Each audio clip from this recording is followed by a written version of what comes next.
주님께서 여러분과 함께 요한이 전한 거룩한 복음입니다. 주님 영광 받으소서. 그때 유다인들이 돌을 집어 예수님께 던지려고 하였다.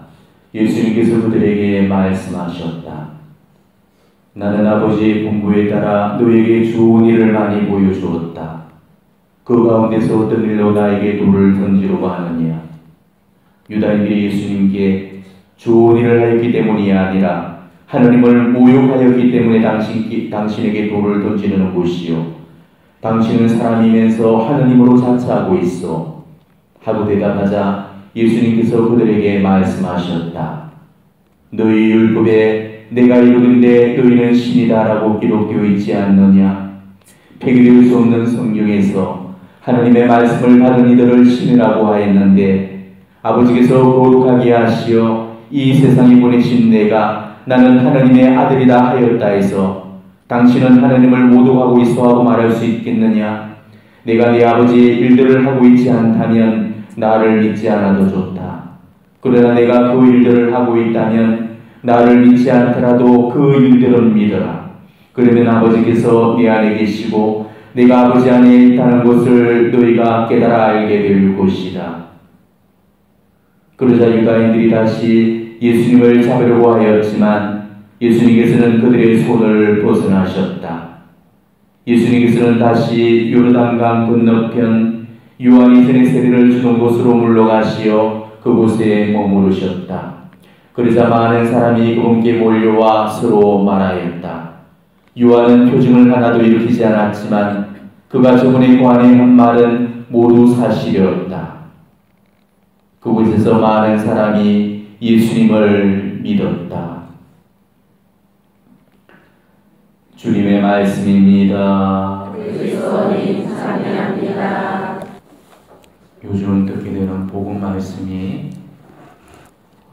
정말 길고 지루하다 여겨질 만큼 유대인들과 예수님과의 논쟁이 일어나는 그 사화를 전해주고 있지요. 예수님은 당신이 메시아이시고 또 하나님의 아들이시고 바로 구세주라는 사실을 역설하는 데 반해서 그러면 그럴수록 유대인들은 더욱더 완고하고 폐악하게 예수님을 받아들이지를 않고 있습니다. 오늘도 여전히 바로 그 장면이 이어지고 있죠. 오늘 많은 말씀들 중에서 특히 이 구절, 내가 아버지의 일을 하지 않고 있다면 나를 믿지 않아도 좋다. 그러나 내가 그 일을 하고 있으니 나를 믿지 않더라도 내가 하는 일만은 믿어야 할 것이 아니냐. 정말 왠지 모를 슬픔이 느껴지는 대목이죠. 너무너무 안 믿으니까, 아예 믿으려고 하지를 않으니까 논쟁을 부리다 이제는 애원까지 지금 하고 계시는 거죠. 얼마나 답답하셨으면, 얼마나 안타까우셨으면 이토록 절절하게 믿어달라고 그렇게 애원을 하시겠습니까? 이거는 호소하시다 못해서 구걸하시는 느낌마저 들게 되는 거죠. 세상에서 제일 힘들고 답답한 일이 믿기 하는 일이거든요. 믿어달라는 이 말은 우리가 일상에서도 굉장히 자주 쓰는 그런 표현이죠. 날 좀 믿어줘. 제발 내 말 좀 믿어줘. 우리가 그러잖아요. 전능하신 하느님이신 그 예수님께서도 그토록 믿도록 만든 그런 일들이 힘들어 하셨다면 우리가 사람을 믿게 하는 것은 얼마나 어려운 일이겠습니까? 예수님도 결국은 믿게 만드는데 실패하고 말았죠. 그렇게 믿음을 주셨고 또 믿게 하려고 애를 쓰셨지만 사람들은 끝내 그 예수님의 믿음을 저버리고 말았습니다. 예수님은 수많은 말씀들을 통해서 당신을 믿도록 하셨죠. 그렇지만 그러면 그럴수록 유대인들은 더욱더 완고하고 비약하게 예수님을 거부하고 배척을 부리게 됩니다. 사람들은 이 예수님의 행하시는 그런 기적들을 보면서는 놀랬지만은 예수님의 말씀은 믿으려고 하지를 않았죠. 그 당시에 엘리트 유대인들은요, 성경에 관해서 굉장히 연구를 많이 했습니다. 근데 나타나엘이 예수님과 제일 처음 대면을 했을 때 무화과 나무 아래에 앉아 있는 것을 예수님께서 보셨다라고 그렇게 이야기를 하시죠, 그죠? 무화과 나무 아래에서 뭘 했냐면은 성경을 연구하고 성경을 묵상하고 있었거든요. 그 당시 유대인들은 무화과 나무 아래가 바로 토라를 연구하는 그런 장소였습니다. 그러니까 웬만큼 열심한 그런 사람들은 늘 성경 연구에 이렇게 몰두를 했습니다.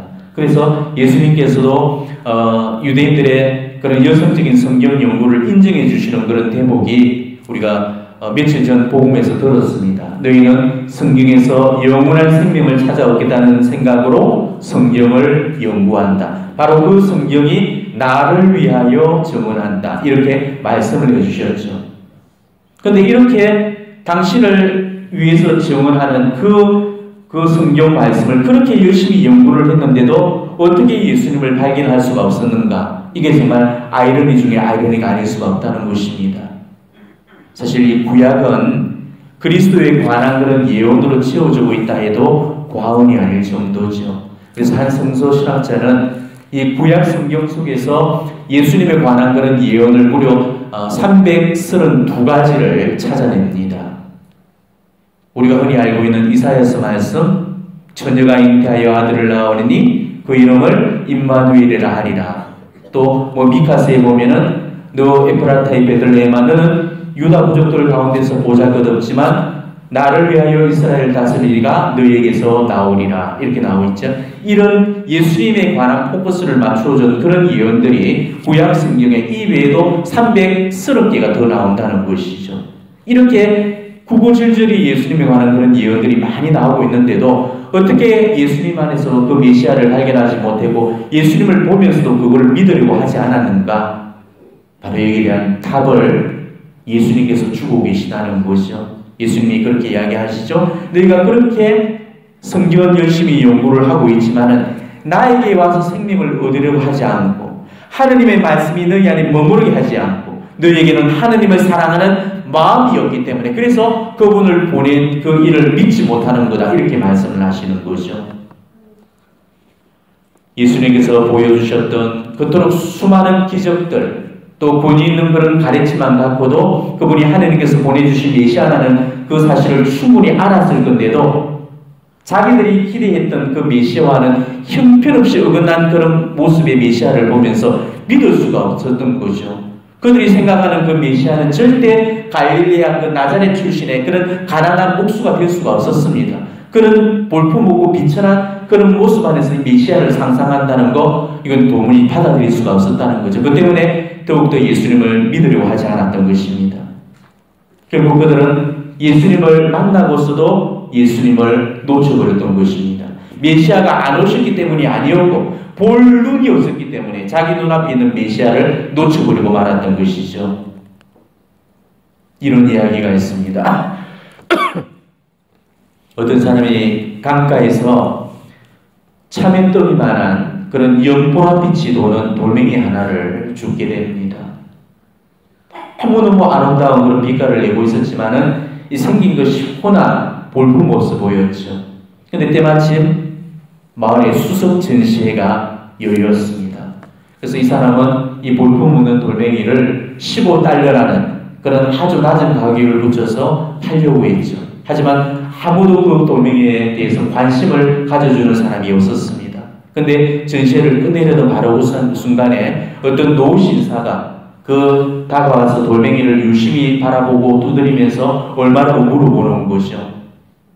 돌주인은 그 가격표대로 15달러라고 부르면은 모처럼의 그런 기회를 놓칠까 싶어서 10달러만 주고 가져가라고 그렇게 이야기를 합니다.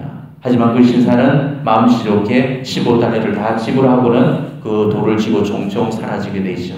그리고 그로부터 얼마 후에 세상은 그 하나의 돌덩이로 인해서 시끌벅적 난리가 나게 됩니다. 보석상이었던 웨스타이라는 그 이름의 이 노신사가 어디선가 이 15달러에 그렇게 구입한 이 돌멩이가 세계에서 제일 큰 그런 사파이어로 판명이 났던 것이죠. 그 가격이 그 당시에 우리 돈으로 무려 시가 20억 원 이상이었다고 그럽니다. 지금은 아마 몇백억 아니면 몇천억 정도의 그런 가치를 지니고 있었을 겁니다. 우리가 이 가치를 안다는 게 얼마나 중요한 일인가를 우리는 깨달아야 하는 것이요. 유대인들이 예수님의 그 가치를 발견하지 못했기 때문에 예수님을 패대기 쳐버렸죠. 볼 눈이 없으면 절대 그 가치를 알아보지를 못하는 것입니다. 그래서 예수님도 돼지에게는 진주를 던져주지 말라고 하셨죠. 볼 눈이 있는 그 사람만이 그 가치를 알아보게 되는 거거든요. 정말 이 예화는 이스라엘 역사와 꼭 들어맞는 그런 이야기이죠. 이 이스라엘 역사를 우리가 한마디로 표현한다면 은총과 배반의 역사라고 이야기할 수 있습니다. 이 배반과 은총은 이스라엘과 하느님이 만들어줬던 역사의 공식이었거든. 인간의 반역에도 불구하고 하느님은 끊임없이 그 은총을 쏟아부으셨고, 또 하느님의 은총에도 불구하고 인간은 끊임없이 반역을 일삼게 됩니다. 왕과 그 이웃을 거절한 그 인간의 마음들을 회심으로 되돌려 놓기 위해서 하느님께서 얼마나 많은 시간과 은총을 허비하시면서까지 기다려주셨는지, 그럼에도 불구하고 이 이스라엘은 끝내 그 하느님의 희망을 실패시키고 말았죠. 지독한 반역이었고 지독한 독성이었던 것입니다. 눈이 있어도 보지를 못하고 귀가 있어도 듣지를 못하는 눈뜬 장님이었고 잘 들리는 귀머거리였던 것이죠. 저는 이런 유대인들의 모습을 보면서 유대인들만큼 완고한 무리들이 또 있을까 싶은 그런 생각이 듭니다. 아무리 이해를 하려고 해도 저는 도무지 이 유대인들을 이해할 수가 없는 겁니다.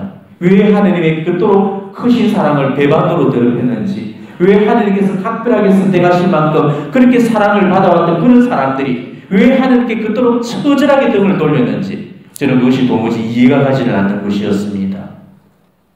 아시다시피 이 하느님의 구원은 바로 이스라엘 민족들한테서 비롯해서 우리 세상 안으로 들어오게 되죠. 어쩌면 이 이스라엘은 예수님이라는 선물을 우리 세상에 가져다 준 정말로 놀라운 은인이었습니다. 아마 이스라엘이 아니었다면 세상은 예수님을 모를 뻔했죠.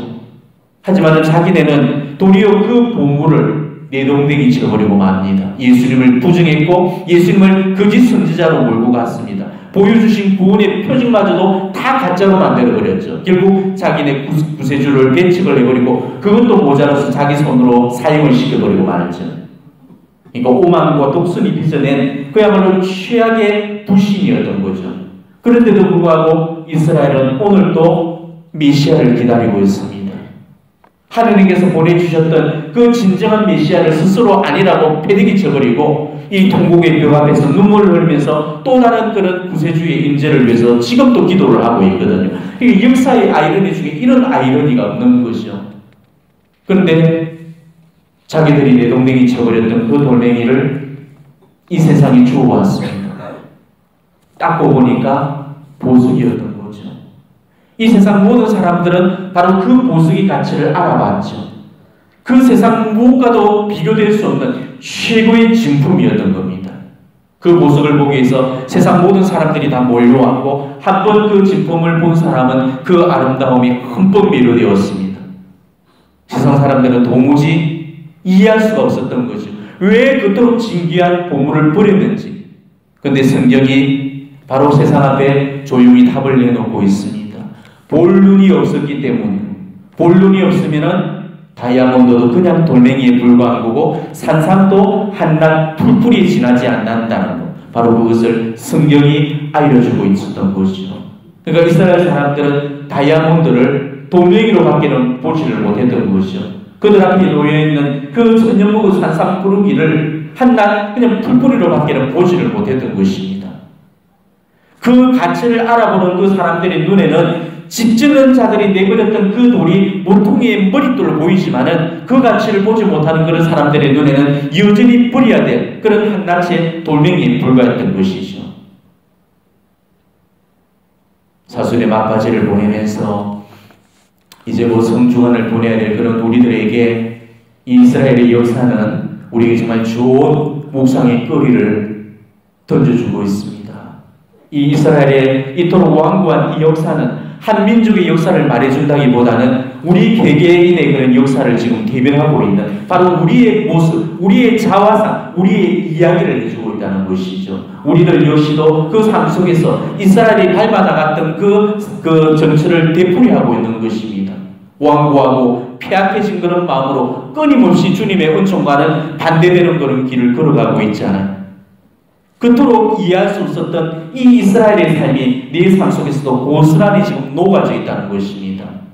때문에 이 이스라엘의 배반은 우리들 삶 안에서도 나날이 일어나고 있는 그 오늘의 사건이라는 사실을 우리는 절대 잊어서는 안 됩니다. 우리는 이 이스라엘이 밟았던 이 역사의 정치를 되풀이해서는 안 됩니다. 우리는 예수님의 가치를 제대로 깨달으면서 그래서 우리가 신앙을 살아가야 되는 거죠. 본류를 가지고 예수님을 제대로 보고 있는지, 정말로 예수님의 가치를 제대로 우리가 드러내고 살고 있는지, 오늘 이 이스라엘의 역사를 통해서 우리 신앙을 다시 한번 점검해 보셔야 될 겁니다. 과연 예수님은 나에게 있어서 어떤 분이십니까? 과연 나의 모든 것이고 나의 전부가 맞습니까? 이 세상 그 어떤 비교 대상도 없을 만큼 나에게서 우선순위고 영순위가 되고 계십니까? 내 남편보다 좋고 내 부모보다 좋고 내 자식보다 좋고 돈보다 좋고 건강보다 좋고 이 세상 그 어떤 피조물보다 지금 앞서 계신 분인지 그거를 한번 성찰해 보십시오. 예수님 다음에 가정이 있고 재물이 있고 건강이 있는지, 아니면 가정 다음에 재물 다음에 건강 다음에 예수님이 계신지를 보십시오. 돈과 재물이 이 예수님의 자리를 빼앗고 있고, 취미생활이나 여가생활이 예수님보다 앞서고 있고, 키우는 개 한 마리, 화분 하나가 지금 예수님을 차지할 내 마음을 빼앗고 있다면 그거는 진짜로 예수님을 사랑하는 게 아니겠지요. 내게서 하나님은 3등입니다 라는 그 글이 있어요. 여러분들에게 한번 읽어드리고 싶습니다. 내게 하나님은 3등입니다. 1등은 하고 싶은 일, 2등은 해야 하는 일, 3등은 하나님 만나는 일. 하고 싶은 일 다 하고 해야 하는 일도 다 마치고 그 후에 여유가 있으면 하나님을 만납니다. 하나님은 3등입니다. 어려운 일이 생길 때도 하나님은 3등입니다. 내 힘으로 한번 해보고 그래도 안 되면 가까이 있는 사람들에게 도와달라 하고 그나마 안 될 때 하나님을 부릅니다. 하나님은 3등입니다. 거리에서도 3등입니다. 내게 가장 가까이 있는 것은 나 자신, 그 다음은 내 마음을 알아주는 사람, 그 다음에야 저 멀리 계신 하늘에 계신 하나님이십니다. 그래서 하나님은 3등이십니다.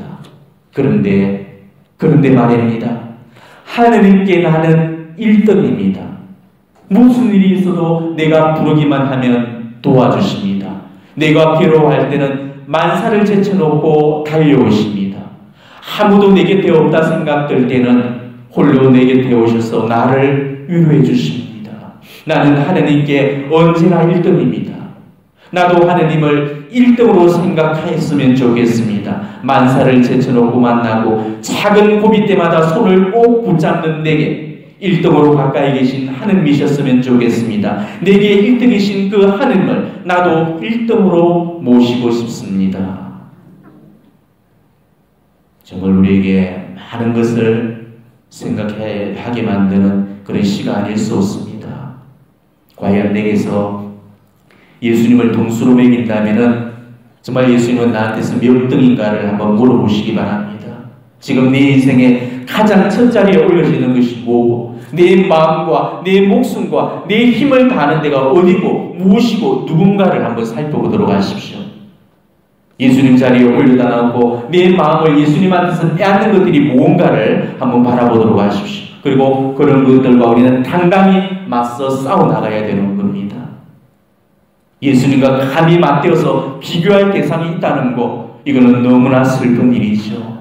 예수님의 가치는 이 세상 어떤 것과도 비교가 되어서는 안 됩니다. 그분이 나에게서 매기자 될 순위는 오로지 영순이죠. 이 세상 어떤 것도 비교가 되어서는 안 되는 것입니다. 예수님은 과연 내가 살아가야 될 내 방향이고 내 인생의 목적이시고 내 삶의 목표이십니다. 우리는 예수님 때문에 살아야 되고 예수님을 위해서 살아야 되는 거죠.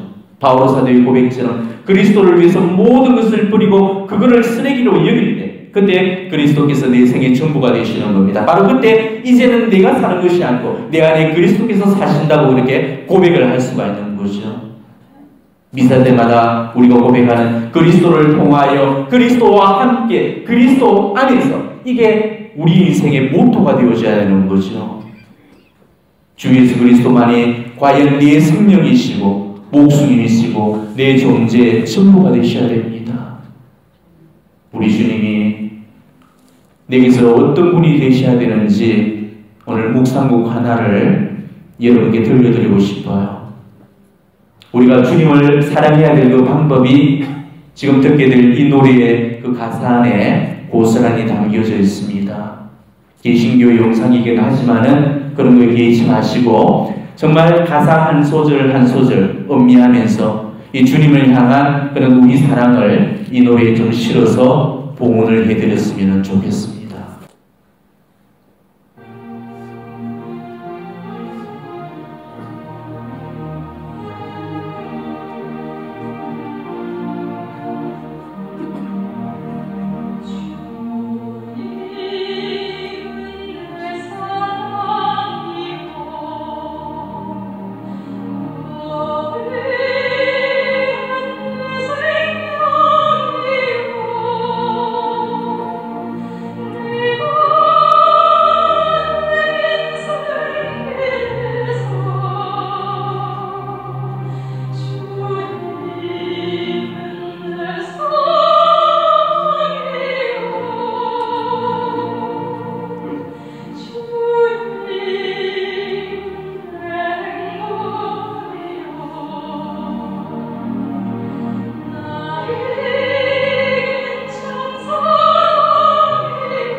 하나님, 우리한테서 정말 하나님을, 예수님을 빼앗아가는 그 어떤 가치와도 우리는 당당히 맞서 싸우셔야 됩니다. 그 어떤 가치도 예수님을 능가해서는 안 되는 것이요.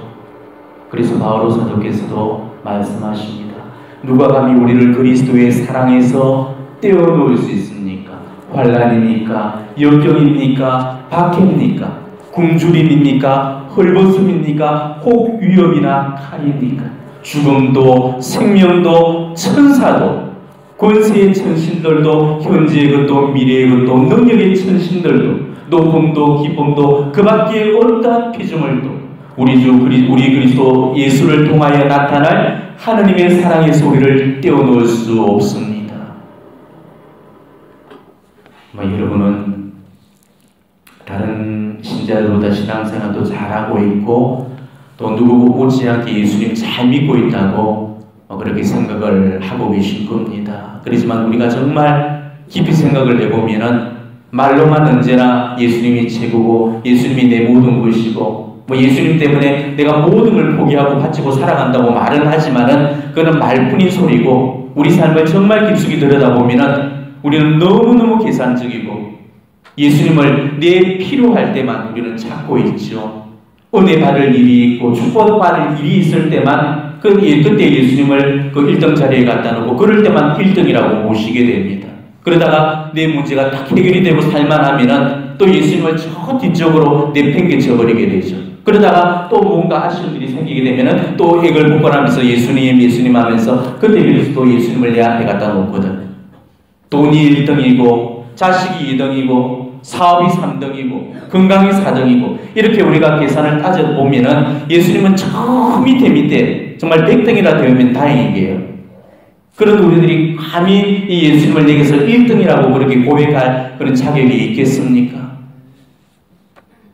내게 있어서 가장 소중한 그 이삭까지 우리가 예수님께 바쳐질 수 있을 때 그때 비로소 예수님이 내게서 1등이 되어진다고 말할 수가 있겠죠. 다른 거는 내가 다 바칠 수 있지만은 이것만큼은 도저히 바칠 수 없다는 거. 내가 죽었으면 죽었지 내게서 마지막까지 바칠 수 없다는 바로 그거. 우리가 바쳐야 될 이 마지막 그 이삭을 바쳐질 때 그때 비로소 예수님은 나에게서 정말 1등이 되어주시는 거죠. 하지만 우리는 그러지를 못하잖아요. 내 그 손에 안 보는 선에서 그냥 적당한 선에서만 우리가 예수님을 믿거든. 우리한테는 이 예수님의 가치보다도 이삭의 가치가 훨씬 더 소중하고 중요하죠. 그래서 우리는 예수님은 버리지만은 이삭을 절대 버릴 수가 없습니다. 주님을 위해서 그 아브라함처럼 성모님처럼 자식 바치고 버릴 수 있겠습니까? 우리 주님을 위해서 내 재산 다 던져버릴 수 있겠습니까? 우리 주님을 위해서 내 목숨까지 다 내놓을 수 있겠습니까? 우리가 정말 주님을 사랑하는 게 어떤 건지 하나님께서 이미 이 율법을 통해서 다 말씀을 해주셨잖아요. 내 마음과 목숨과 정신과 힘을 다해서 그분을 사랑해드리는 우리가 주님을 이렇게 사랑해드리지 못하고 있기 때문에 그래서 예수님의 진정한 가치에 우리가 지금 눈을 뜨지 못하고 있는 거죠. 그래서 그분이 우리한테는 여전히 한낱의 돌멩이에 불과한 거고 한낱 풀뿌리에 지나지 않는 겁니다. 예수님은 천국을 이야기하시면서 밭에 묻혀있는 그 보물 이야기를 우리에게 들려주셨죠. 우리가 밭에 묻혀있는 그 보물이 얼마나 엄청난 가치를 지니고 있는지를 모르기 때문에 그래서 우리가 그 밭을 지금 사려고 하지 않는다는 것입니다. 우리는 지금 그 밭의 일부만을 지금 겨우겨우 샀을 뿐이에요. 그렇지만 우리가 지금 산 밭에는 보물이 조금밖에는 묻혀있지 않는 거죠. 보물을 다 가지려면 그 밭 전체를 다 통으로 사야 됩니다. 우리가 그 보물의 값어치를 깨닫는다면 아마 우리가 가지고 있는 것 전부를 다 털어서라도 우리는 그 밭을 살려고 할 거예요. 지금 우리는 이 예수님의 엄청난 가치를 잘 모르고 있기 때문에 그래서 우리가 그분께 올인을 못하고 있는 것입니다. 지금 우리가 예수님을 알고 있다는 그 지식은 그 유대인들처럼 너무너무 보잘것없는 그런 단편에 불과한 것이죠. 우리는 이 예수님의 가치를 이 생에서는 온전히 깨닫지를 못할 겁니다. 저승에 갔어야 비로소 그 가치를 온전히 깨달을 수 있을 거예요. 그래서 바오로 사도께서도 이런 말씀을 하셨죠. 우리가 지금은 거울에 비춰보듯이 희미하게 보이지만 그때 가서는 얼굴을 맞대고 볼 것입니다. 언젠가 우리가 죽어서 예수님 앞에 섰을 때 정말 그분이 얼마나 좋은 분이신가를 너무 늦게서야 깨닫게 되지 않기를 바랍니다. 내가 그분을 사랑하며 충실하지 못했으니 얼마나 어리석은 실수였나를 우리가 뼈저리게 흐느끼며 눈물로 후회할 날이 오게 될 겁니다. 제발 그런 날이 없기를 바랍니다. 여러분의 영혼들이 지금 가장 힘들어하고 아파하는 형벌이 뭔 줄 아십니까? 감각적으로 느끼는 그런 각고의 고통이 아니죠. 예수님 사랑에 불꽃에 뛰어들지 못하는 그런 갈증, 그런 목마름 때문에 괴로워 몸부림치면서 깡으로 죽을 것만큼 그런 실고의 고통을 지금 겪고 있거든요. 여러분의 영혼들은 지상으로 돌아갈 마음이 전혀 없다고 그럽니다. 우리 주님을 뵙고 그분의 아름다우심, 그분의 선하심, 그분의 거룩하심을 그렇게 체험을 하면서 이렇게 흩어난 세상이 얼마나 무가치한가를 깨닫고 오매불망 그분과의 거룩한 합일이 이루어지는 그 순간만을 학수고대하면서 기다리고 있다고 그럽니다.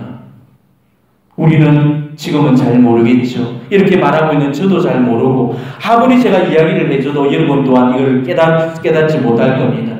그 좋은 분을 배우면서도 그분께 나아갈 수 없다는 게 이게 얼마나 고통스러운 근거인지 지금으로서는 절대 깨닫지 못할 겁니다. 그렇지만 언젠가 우리도 그분의 진정한 가치에 참눈을 뜨게 될 날이 오게 될 겁니다. 바로 연옥에서 그 사실을 깨닫게 되겠죠. 우리가 정말 연옥에서 그 사실을 깨달으면서 눈물로 후회하는 일이 없었으면 좋겠습니다.